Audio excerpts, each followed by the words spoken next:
刚刚突然想到，我之前不是有拍一片，就是讲如果没有扭力扳手该怎么锁螺丝的那一片吗？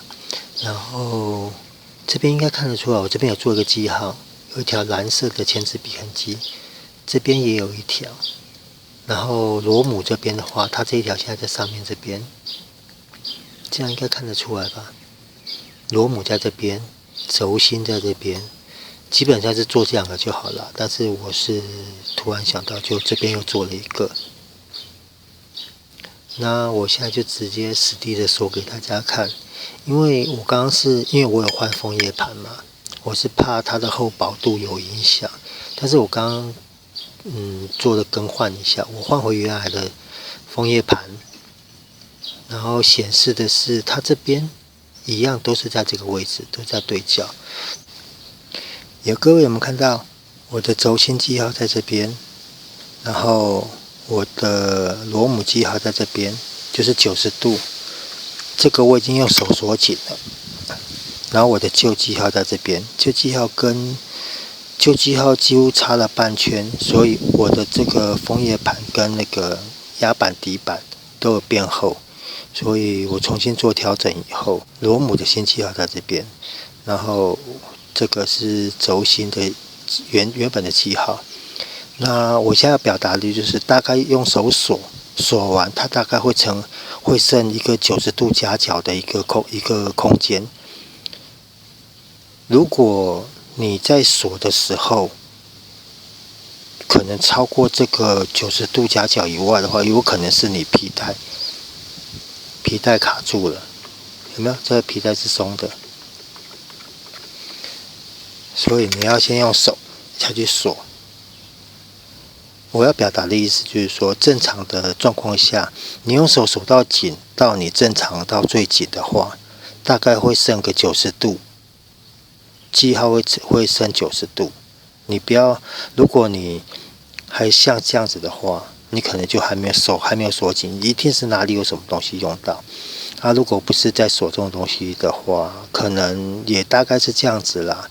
你拆之前做个记号，然后要锁之前先用手锁紧的话，应该就会剩这样子，剩90度。但是这个会因为螺牙这种东西有分粗细，如果你是细螺牙的话，它的这个剩余的空间会比较小；如果你是粗螺牙的话，你剩余的空间就会比较大。这是一个辨别的方式。那我先来锁一下，稍等一下。那我现在就直接先这样锁给大家看一遍。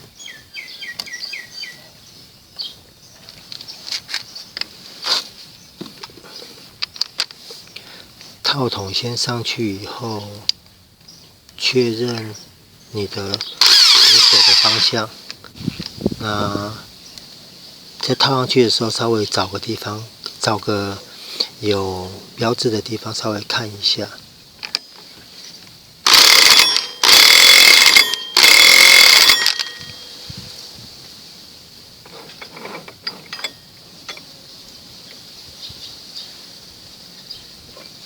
好，它现在轴心在这边，轴心的痕迹在这边，然后它的痕迹在后面这边，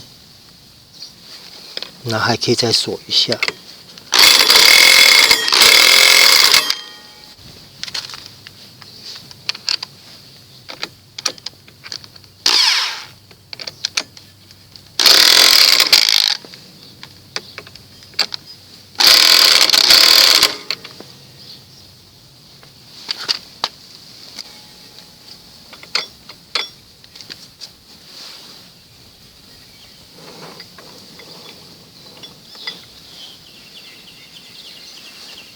但是厚薄度好像真的有差，因为大概刚刚的厚薄度差了一点点。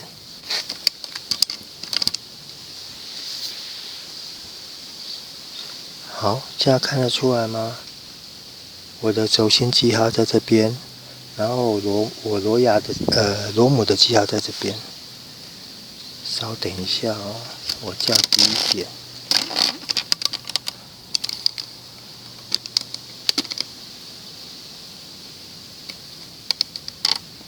这样看得出来吗？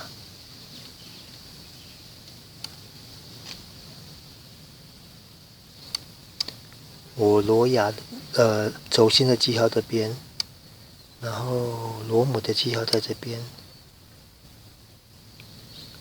因为我后面这个是那时候做错的，我有补正是这一个，所以而且看我这次锁的比较正，因为应该这样讲啊，我换了这个东西以后，因为它的厚度有改变，所以我并没办法很确定说到底该锁多少啊。我是用听声音的，刚刚在打你们应该有听到，它会当当当，会有一个清脆的金属敲击声，那就是都很密合了。这个是一个经验谈啊，没有一定的标准值。我们先看，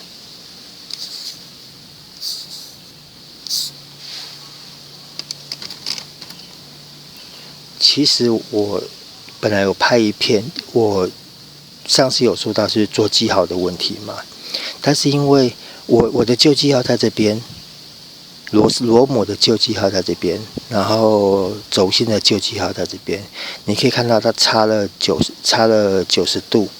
因为我换了这块普利盘以后，我有发现它这一块的轴心，那个中间轴心孔比较厚，然后我又换了底板，它的底板也比较厚，所以变成说就是厚薄度有差别，所以我后来做的记号在这边，这样看得出来吗？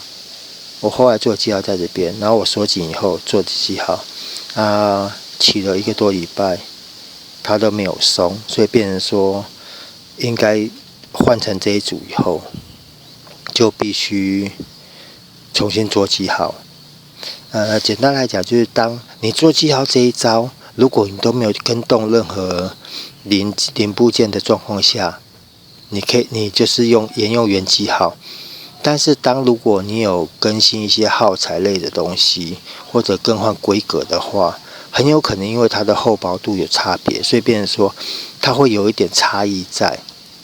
那可能这个时候，如果可以的话，还是可能扭力扳手。原来就是像我之前有一片，我有讲到，像以前我们在拆轮胎的时候，我们都会听声音。